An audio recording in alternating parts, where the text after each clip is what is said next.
Good evening. Eight grade अभ्यास पुस्तिका भाषा भारती कक्षा 8 की जो पाठ्य पुस्तक है उसमें चैप्टर नंबर 4 अपराजिता के बाद एक अपठित अंश दिया हुआ है, माँ एक सुखद अनुभूति। इसे आप पढ़ लेना, बहुत ही अच्छा दिया हुआ है। इसमें जो प्रश्न उत्तर दिए हुए हैं आज हम उन्हें हल करते हैं। प्रश्न एक बहुविकल्पी प्रश्न है। इसमें जो आपको प्रश्न के साथ 4 विकल्प दिए हैं उनमें से सही उत्तर छांट कर लिखना है। प्रश्न एक, माँ बच्चों के लिए कब आड़े आ जाती है? इसका सही आंसर है दुख दर्द में। कहने का मतलब ये है जब बच्चे पर कोई दुख दर्द परेशानी आती है तो माँ उसे झेलने के लिए तैयार रहती है पर बच्चों पर नहीं आने देती। चलते अगले प्रश्न दो। कविता के अनुसार किसके बिना सब कुछ सूना है? इसका सही आंसर है बी, माँ के बिना सब कुछ सूना है। प्रश्न तीन, कविता में सर्वश्रेष्ठ प्रेम किसका माना गया है? इसका भी जो आंसर सही है सी, माता को सर्वश्रेष्ठ माना गया है। प्रश्न चार, माँ ही घर की तुलसी है पंक्ति का भाव है। इसका सही आंसर है डी, माँ सम्माननीय व पूजनीय है। चलते हैं अगले प्रश्न संख्या 5, अति लघुत्तरी दुनिया में किसके प्यार की तुलना नहीं हो सकती? इसका उत्तर है दुनिया में माँ के प्यार की तुलना नहीं हो सकती है।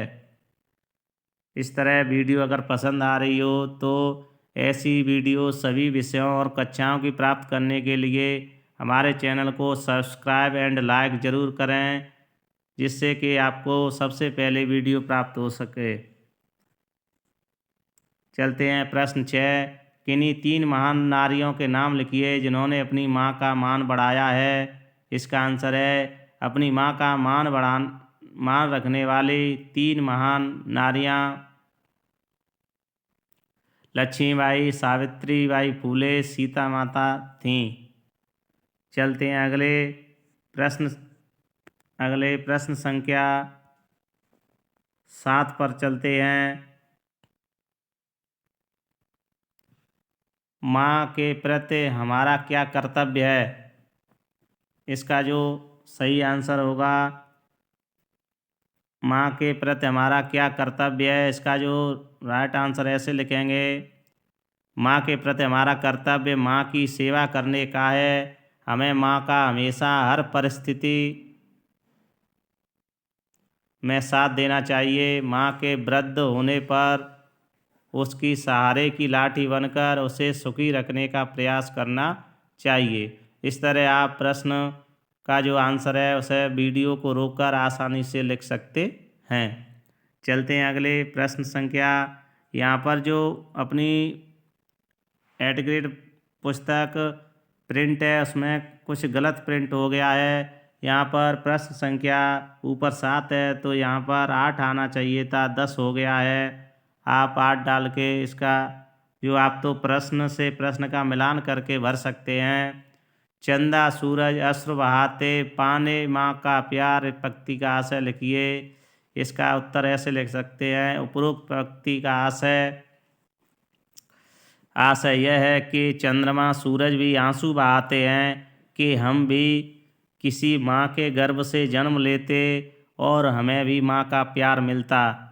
अर्थात चंद्रमा और सूर्य भी माँ का प्यार पाने के लिए लालायित रहते हैं, माँ का प्यार पाना चाहते हैं। इस तरह आप इस पंक्ति का जो आशय है लिख सकते हैं वीडियो को रोककर आसानी से। चलेंगे अगले नेक्स्ट प्रश्न पर। प्रश्न आपको जो प्रश्नों का सीरीज है जो अपनी पाठ्य पुस्तक है उसमें गलत हो गया है। आप इसको ऊपर वाले को 8 करके और इसे 9 यहाँ पर 9 करके लिख सकते हैं। प्रश्न, इस जो कविता है उसका भावार्थ अपने शब्दों में लिखिए। इसका जो भावार्थ है ऐसे लिख सकते हैं, इस कविता में कवि ने माँ की महिमा का वर्णन किया है। माँ बच्चे के हर दुख में दीवार की तरह खड़ी रहती है। माँ भूखी प्यासी रहकर भी दूध पिलाती है। इसे पाने चंद्रमा और सूरज भी तरसते हैं। माँ को आंगन की तुलसी के समान बताया है। माँ अपनी खुशियाँ न्यौछावर कर खुद कांटों पर चलकर बच्चों को फूल रूपी उपहार देती हैं, अर्थात सुख देती है। कवि कहता है, प्राण भले चले जाएं पर माँ का साथ नहीं छूटे। माँ के चरणों को तीर्थ स्थान बताया है। राम कृष्ण महावीर ने माँ का मान बढ़ाया था। शेखर आज़ाद भगत सिंह ने अपने प्राण देकर माँ को आज़ाद कराया। भारत माँ सदा लंबी आयु व सुखी रहने का आशीर्वाद देती है। इस प्रकार कवि कहता है कि माँ के जैसा दुनिया में प्यार नहीं। इस तरह आप वीडियो को रोक करके आसानी से प्रश्न का उत्तर लिख सकते हैं। अगर कोई पॉइंट समझ में नहीं आए तो कमेंट बॉक्स में ज़रूर लिखना। और भी पुस्तकों को भरने के लिए हमारे प्लेलिस्ट में देख सकते हैं। धन्यवाद।